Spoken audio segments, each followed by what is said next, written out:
अस्सलामुअलैकुम दोस्तों, मैं हूं उमैस मुनीर। आप देख रहे हैं हमारा यूट्यूब चैनल।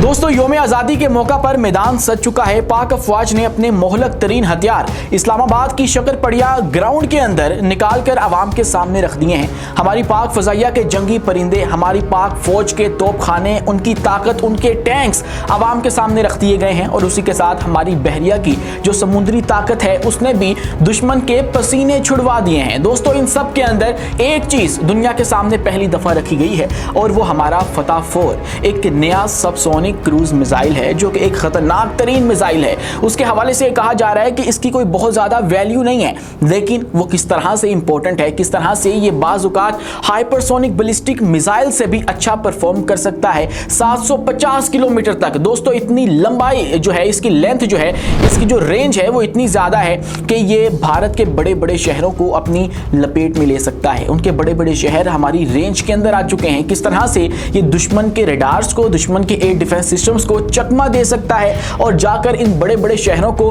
हिट कर सकता है। इसकी प्रिसीजन जो कि बहुत ही कमाल की है। आज की वीडियो में आपके सामने वो तमाम तर इंफॉर्मेशन रखेंगे जो कि आपको फतह 4 पाकिस्तान फौज के नए मिसाइल जो कि अब इंडक्ट होने जा रहे हैं हमारी पाक अफवाज के अंदर, उसके बारे में बताएंगे। और इसी के साथ आपको ये भी बताएंगे कि अब मारखोर के हवाले से ये खबर सामने आई है कि वो भारत के दिफाई इदारे के अंदर घुस गई। इसकी क्या हकीकत है, इस खबर के पीछे भारत के क्या मजमूम मकासद हो सकते हैं, भारत के पास हमारे मुकाबले में कौन कौन से जो मिसाइल हैं इस वाले नए मिसाइल के मुकाबले में मौजूद हैं, इस पर भी गुफ्तगू होगी। लेकिन उससे पहले हमारी आपसे रिस्पॉन्स गुजारिश है कि इस चैनल को लाइक कीजिए, सब्सक्राइब कीजिए और बेल आइकन को लाजमी दबा दीजिए ताकि हर नई आने वाली वीडियो आप तक बर वक्त पहुंच सके।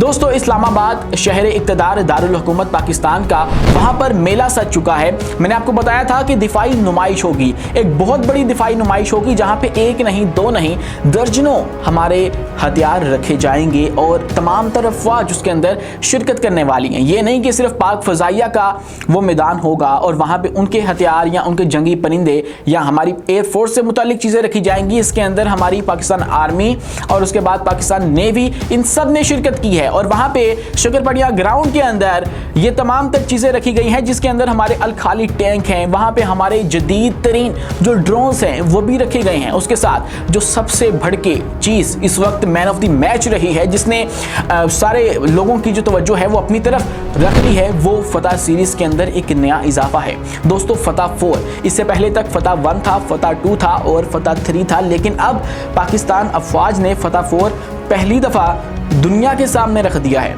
दोस्तों, इसकी जो रेंज है वो सबसे ज़्यादा है। इससे पहले तक जो फतह सीरीज़ के मिसाइल्स थे उसके अंदर वो बैलिस्टिक मिसाइल्स थे, कुछ रॉकेट थे, गाइडेड रॉकेट्स थे, लेकिन अब की बार जो बनाया गया है वो फतह 4 सबसोनिक क्रूज मिसाइल है। दोस्तों, आप सोच रहे होंगे कि दुनिया हाइपरसोनिक मिसाइल्स की तरफ जा रही है, बैलिस्टिक मिसाइल्स की तरफ जा रही है और हम लोग सबसोनिक मिसाइल्स की जानिब आखिर क्यों जा रहे हैं। दोस्तों, आपको पता होना चाहिए कि जो बैलिस्टिक मिसाइल्स होते हैं, हाइपरसोनिक मिसाइल्स होते हैं, उनकी अपनी अहमियत होती है, अपनी इंपॉर्टेंस होती है। लेकिन अब की बार जो फतह 4 बनाया गया है ये बेसिकली हमारे मौजूदा मिसाइल्स, 2 मिसाइल से इंस्पायर होकर बनाया गया है, जो कि एक हरबा मिसाइल है, पाकिस्तान नेवी का मिसाइल है और हमारी शिप्स के ऊपर इस्तेमाल होता है। उसके बाद हमारा एक बाबर जो है सीरीज का वो मिसाइल है, उससे मुतासिर होकर ये बनाया गया है। और आप इसको ये कह लीजिए कि उनका एक ग्राउंड वर्जन है तो गलत ना होगा। दोस्तों, 750 किलोमीटर तक जो है वो इसकी रेंज है और उससे भी ज्यादा बताई जाती है। इसका जो वजन है वो 1530 किलोग्राम है,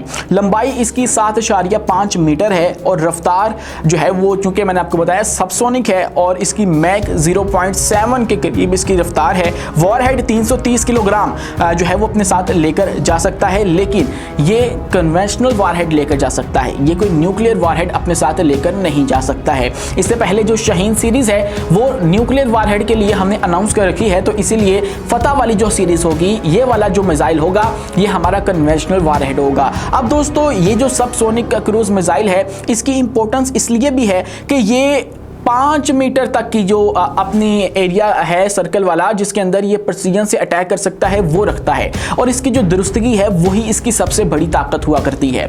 दोस्तों, 5 मीटर के अंदर अंदर ही जाके गिरेगा, उससे बाहर नहीं गिरेगा। अपना हदफ जो है जमीन के ऊपर, बेसिकली इसको जमीन पे अटैक करने के लिए ग्राउंड फ्रेंडली जो है वो बनाया गया है, क्योंकि ये जमीन के पास पास उड़ता है। बहुत ज्यादा ऊंचाई के ऊपर जो है वो ये नहीं छोड़ा जाता। इसकी परवाज की जो ऊंचाई है वो महज 50 मीटर तक है और ये वो उसकी सलाहियत है जो कि इसको बड़े बड़े डिफेंस सिस्टम से बचा लेती है, बड़े बड़े जो रडार्स हैं वो बचा लेती है जब ये रडार के ऊपर आएगा नहीं, क्योंकि रडार जो है वो मोस्टली ऊपर से हाइपरसोनिक मिसाइलों को फोकस करेगा, बैलिस्टिक मिसाइल्स को फोकस करेगा। लेकिन जब ऐसा मिसाइल जमीन के बिल्कुल पास जाकर हिट करेगा, ग्राउंड के ऊपर हिट करेगा, तो आप सोचिए रडार तो कैप्चर ही नहीं कर पाएगा और कंफ्यूज हो जाएगा कि आखिर हमारे पास क्या चीज जो है वो आ रही है। हाँ, इसकी जो स्पीड है वो कम है, मैक 0.7 है, यानी कि आवाज की रफ्तार से भी कुछ स्पीड इसकी कम है, लेकिन इसकी जो लेंथ है वो आउटस्टैंडिंग है। इसके मुकाबले में भारत भी एक जो मिसाइल है वो तैयार कर रहा था, लेकिन आज भी वो मिसाइल जो है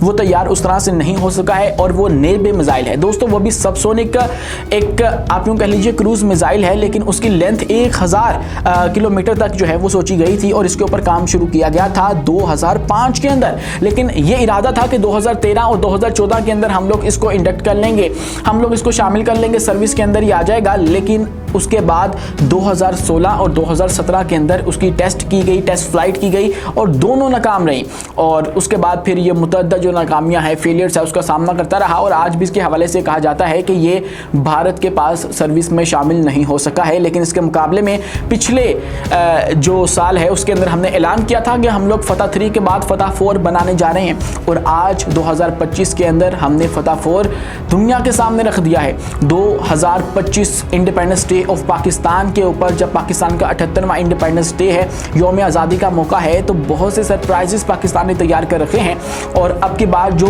नुमाइश रखी गई है उसके अंदर हमारे शाहपुर ड्रोन्स, अल खालिद टैंक, उसके बाद हमारे वहाँ पे फतह 1 फतह 2 रॉकेट सिस्टम्स जो हैं वो रखे गए हैं। वो रॉकेट सिस्टम जिन्होंने भारतीय एयर बेसिस को उड़ाया था, उनको कामयाबी से हिट किया था, वहाँ पे जो कैजुअलिटीज़ हैं या वहाँ पे इम्पैक्ट जो है वो रिपोर्ट हुआ था, उनको दुनिया के सामने रखा गया है। सिर्फ यही नहीं दोस्तों, और भी बहुत कुछ हो रहा है। हमारी जो पाक नेवी है उसने भी इसके अंदर हिस्सा लिया है और दर्जनों अपने जो हथियार हैं वो दुनिया के सामने रखे हैं, अपना मुजाहिरा भरपूर तरीके से किया गया है। उसके अलावा पाक नेवी जो है वो बहरीन अरब के अंदर भारत के मुकाबले में इस वक्त बहरी मशकें भी कर रही है, वहाँ पे भी कुछ नए तजुर्बात होने की खबरें इस वक्त सामने आ रही हैं, लेकिन उसके बारे में आपको फिर बताएंगे। अब के लिए ये है कि इससे बहुत बड़े बड़े जो शहर हैं भारत के वो पाकिस्तान के रेंज के अंदर आ जाएंगे, जिसके अंदर सबसे पहले तो अमृतसर है दोस्तों। लाहौर से ये महज 50 किलोमीटर दूर है, तो हमारी जो मिसाइल की रेंज है वो 750 किलोमीटर है। इसके बाद जलंधर जो कि 150 किलोमीटर दूर है, उसके बाद लुधियाना 170 किलोमीटर दूर है, उसके बाद चंडीगढ़ 250 किलोमीटर दूर है और पठानकोट 150 किलोमीटर दूर है। शिमला जो है वो 300 किलोमीटर दूर है और सबसे बढ़के न्यू दिल्ली जो है वो लाहौर से 450 किलोमीटर दूर है। तो ये हमारे इस वाले मिसाइल की रेंज में कामयाबी से आ जाएगी दोस्तों। ये जो नया मिसाइल है फतह 4, इसकी जो गाइडेंस और नेविगेशन है वो भी कमाल की है। इसके अंदर आर्टिफिशियल इंटेलिजेंस का जो इस्तेमाल है वो भी किया गया है और आप यूँ समझ लीजिए कि एडवांस गाइडेंस जो पैकेज है वो इसके अंदर नस्ब है। एंटी शिप मिसाइल प्रोग्राम उससे अखज़ किया गया है हरबा से, और उसके बाद आर्टिफिशियल इंटेलिजेंस से हदफ की जो दुरुस्तगी है वो इसके अंदर होती है। और अगर जो मिसाइल जैमिंग वाला सिस्टम अगर दुश्मन ने लगा रखा है तो ये उसके अंदर भी परफॉर्म कर सकता है, उसके मुज़ाहमत भी कर सकता है और GPS डिनाइड शनाख्त एरिया में भी ये काम करने की सलाहियत रखता है।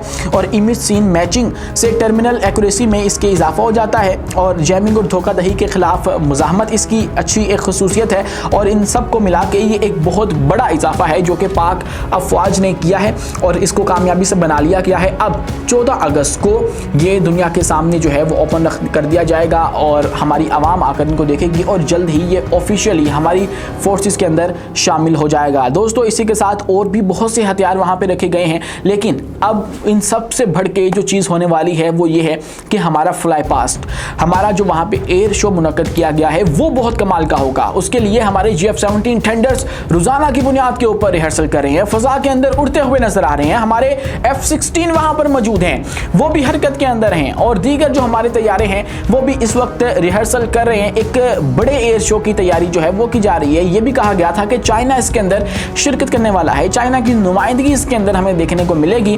तो हो सकता है कि चाइना अपना जो J-35 है वो लेकर इसके अंदर आ जाए। और जब वो लेकर आ जाएगा तो फिर असल वाला जो कोहराम है वो मच जाएगा। दोस्तों जहां पे एक तरफ ये हो रहा है तो वहीं पे जो ऑपरेशन बुनियाद मरसूस में होने वाले हथियार हैं वो भी सामने रखे गए हैं। फतह मिसाइल सिस्टम मैंने आपको बताया, और ये सब कुछ जो है वो दुश्मन को पैगाम देने के लिए है, क्योंकि हम लोग जो हैं वो जंग जीते हुए हैं। और कॉन्फिडेंस के साथ ये मुजाहिरा करने का मकसद भी यही है कि हम दुश्मन को जो है वो पैगाम पहुंचा सकें। अब इस सब के अंदर एक और जो खबर है वो ये भी है कि हम लोग मजीद शवाहिद भी दुनिया के सामने रख सकते हैं, और कल का दिन इंतहाई अहम होगा और मजीद जो चीज़ें हैं वो खुलकर सामने आएंगी। और यहाँ तक कि हमने आज इलेक्ट्रॉनिक वारफेयर सिस्टम्स भी अपने वहाँ पे रखे हुए हैं। दोस्तों इसी के साथ पाकिस्तानी जासूस भारत के दिफाई मरकज़ में दाखिल हो गया।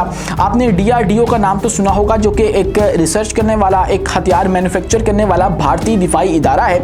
उसके हवाले से भारतीय मीडिया इस वक्त रिपोर्ट कर रहा है कि जैसलमेर के शहर के अंदर जो जहाँ पे इसका दफ्तर है वहाँ पे मारखोर के ISI के पाकिस्तान के कुछ लोग जो हैं वो घुस गए हैं और उन्होंने जासूसी की है। और कहा जा रहा है कि एक मुबैना पाकिस्तानी जासूस को गिरफ्तार कर लिया गया है। कहा जा रहा है कि गिरफ्तार मुलजम कोई मेहमान नहीं है बल्कि गेस्ट हाउस का मैनेजर था, जो न जाने कब से इंडिया की जासूसी कर रहा था। और भारतीय मीडिया के मुताबिक राजस्थान पुलिस ने मैनेजर महिंद्रा प्रसाद को पाकिस्तान के ISI के लिए मुबैना तौर पर जासूसी करने के इल्जाम में गिरफ्तार किया है। हिरासत में लेने और मुश्तरका तफ्तीश के बाद सामने आने वाले शवाहिद के जरिए इस बात की तस्दीक हुई कि मुलजिम पाकिस्तान को हसास मालूमात फराहम करने में मुलविस था, जिनमें DRDO से वाबस्ता भारतीय साइंसदानों ने फौजी अफसरान के दौरों और चंद दिन फ्लड फायरिंग रेंज में मिसाइल तजुर्बात की तफसीलात शामिल थीं। दोस्तों अब यह खबर तो भारतीय मीडिया ने रिपोर्ट की है, लेकिन इसके जो शवाहिद हैं वो नहीं दिए गए। महज इल्ज़ाम लगाया गया है कि मारखोर हमारे दिफाई इदारे के अंदर घुस गई है, और इसका मकसद भी यह है कि जब भारत इस तरह की खबरें शाया करता है